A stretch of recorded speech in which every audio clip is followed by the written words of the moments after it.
Assalamualaikum warahmatullahi wabarakatuh. Perkenalkan sebelumnya kami dari kelompok 10 yang beranggotakan Aida Fitriah, Efni Alia Samarti, Norlena, dan Sri Wiliani.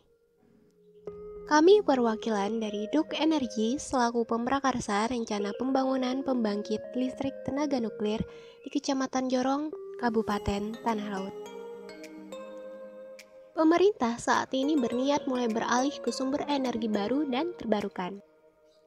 Dan salah satu implementasi dari usaha tersebut adalah rencana pendirian sebuah pembangkit listrik tenaga nuklir yang dibangun di Kecamatan Jorong, Kabupaten Tanah Laut. PLTN ini dibangun dengan luas 400 hektar dengan kapasitas 1000 MW. Duk Energi percaya bahwa sudah saatnya Indonesia memiliki PLTN. Hal ini tentunya dilatar belakangi dari berbagai aspek. PLTN adalah solusi untuk memenuhi kebutuhan listrik murah, massal, dan andal. Indonesia saat ini memanfaatkan batu bara untuk penyediaan energi nasional dengan konsumsi batu bara yaitu sekitar 10.000 ton per bulan. Pemanfaatan batu bara di Indonesia masih sangat tinggi, padahal ini energi yang harus dikurangi pemanfaatannya karena tidak ramah lingkungan. Dampaknya terasa akhir-akhir ini, yaitu banjir besar di Kalimantan Selatan dan perubahan iklim yang mungkin akan lebih dahsyat lagi dapat terjadi jika kita tidak segera beralih ke energi yang lebih sustain. Urgensi pembangunan PLTN ini dikarenakan pasokan kebutuhan energi listrik yang sangat mendesak untuk beberapa tahun ke depan. Dan mengingat keefisienan yang dimiliki oleh bahan bakar PLTN ini, jika dibandingkan dengan sumber daya yang lain. Indonesia sampai hari ini belum memanfaatkan nuklir sebagai pembangkit listrik tenaga nuklir untuk memenuhi kebutuhan pasokan listrik. Padahal, Indonesia sudah punya nuklir sejak hampir 50 tahun yang lalu. Saat ini, di dunia terdapat sebanyak 440 reaktor nuklir yang beroperasi di 32 negara, dan porsinya mencapai 1/6 bagian energi di dunia.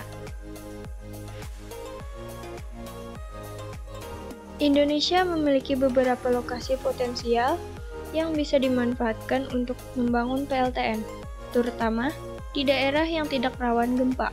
Salah satunya adalah Kalimantan Selatan, tepatnya di Kecamatan Jorong, Kabupaten Tanah Laut.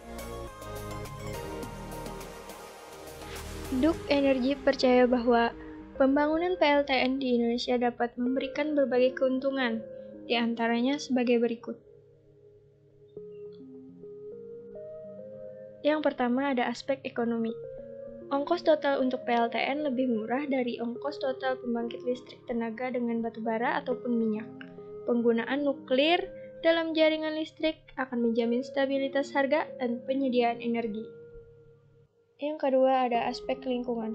Nuklir lebih menguntungkan karena tidak menghasilkan emisi zat berbahaya seperti logam berat, yaitu kadmium, timbal, arsen, merkuri, vanadium, sulfur dioksida, nitrogen monoksida, nitrogen dioksida, dan karbon dioksida.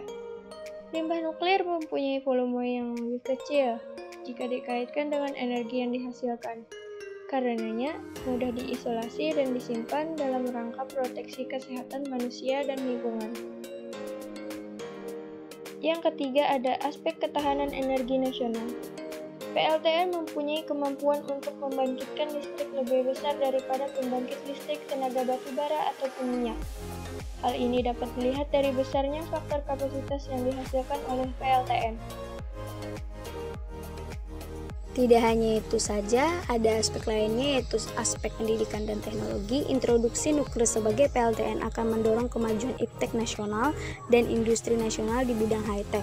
Introduksi nuklir secara dini akan lebih menguntungkan karena memberi waktu yang lebih banyak untuk alih teknologi bagi industri nasional. Dan terakhir yaitu aspek sustainability.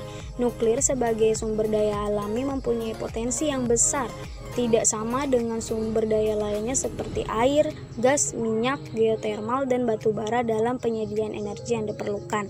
PLTN memiliki sisi positif dan negatif yang tak bisa diabaikan. Salah satu sisi positifnya adalah PLTN memiliki emisi karbon yang rendah dan bisa dijadikan penopang beban dasar baseload pembangkit listrik. Sedangkan sisi negatifnya adalah stigma masyarakat yang menganggap PLTN dapat menimbulkan dampak yang berbahaya terhadap lingkungan dan kehidupan masyarakat sekitarnya.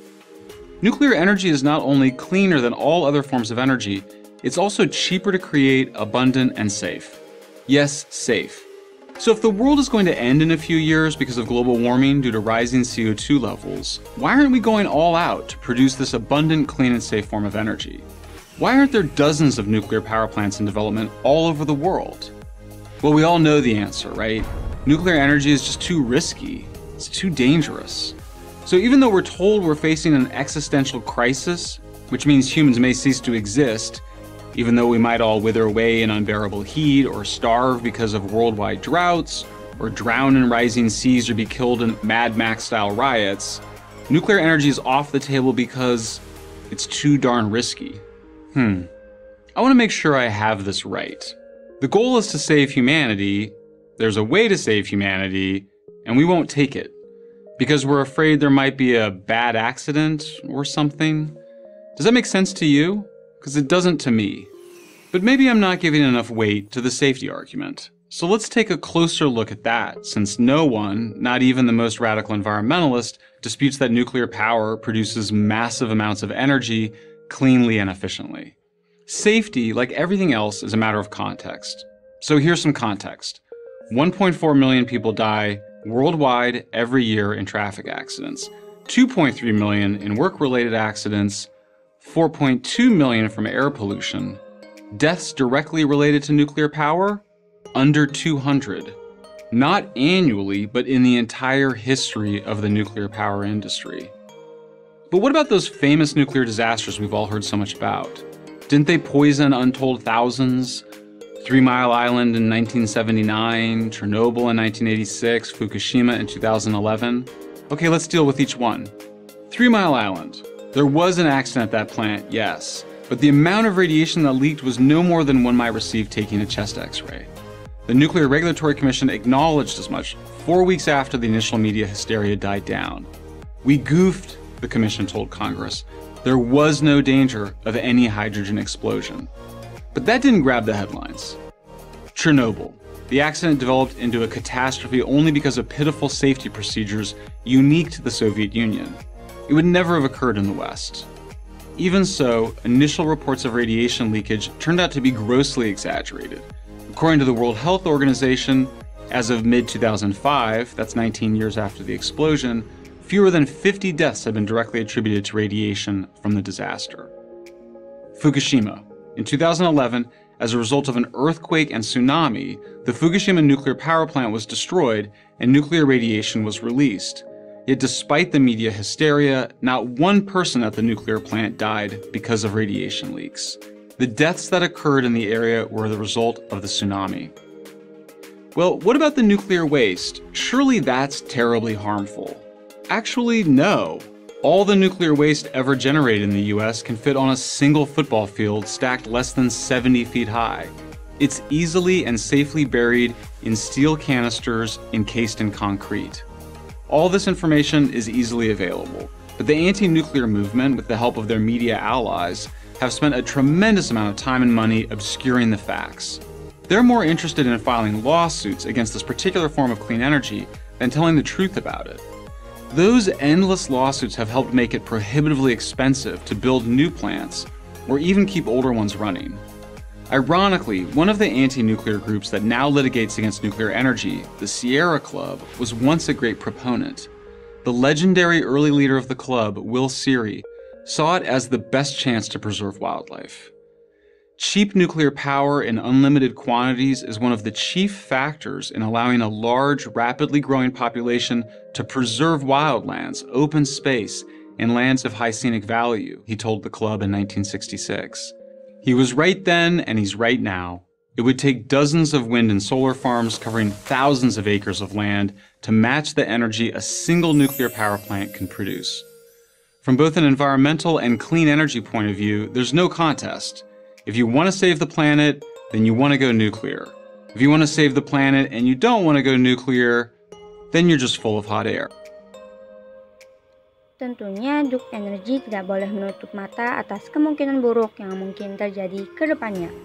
Untuk itu, Duke Energy juga akan melakukan risk assessment atau analisis dampak yang bertujuan untuk menyajikan informasi secara objektif mengenai kelayakan dari teknologi pembangkit listrik tenaga nuklir, baik dari sisi teknis maupun lingkungan. Duke Energy akan berkolaborasi dengan banyak pihak dan meminta partisipasi para ahli. Duke Energy percaya bahwa partisipasi para ahli diperlukan untuk proses pengambilan keputusan berkaitan dengan dampak suatu kegiatan. Penelitian partisipatif digunakan untuk memulai langkah alternatif terhadap pembangunan pembangkit listrik tenaga nuklir. Masyarakat diharapkan secara sistematis dapat memberikan informasi kepada penyusun analisis dampak lingkungan mengenai permasalahan dari berbagai sudut pandang sehingga dapat meningkatkan validitas dari analisis dampak yang akan dilakukan. Duke Energy akan melakukan kajian yang komprehensif terhadap rencana pembangunan pembangkit listrik tenaga nuklir tersebut, baik dari sisi teknis atau keselamatan reaktor, aspek sosial budaya, kesehatan, politik, termasuk kajian risiko terburuk apabila terjadi force majeure sebagai akibat bencana alam dan kegagalan reaktor. Duke Energy juga berpendapat bahwa pemanfaatan nuklir di Indonesia menjadi opsi terakhir setelah masalah keselamatan kerja, keselamatan operasi, dan pengaruh radiasi yang membahayakan terselesaikan. Artinya, apabila masalah-masalah tersebut dapat ditanggulangi, maka pembangkit nuklir sangat mungkin memberikan banyak dampak positif jika dibangun di Indonesia. Sekian penyampaian dari kami selaku pemrakarsa dari pembangunan pembangkit listrik tenaga nuklir ini. Terima kasih banyak.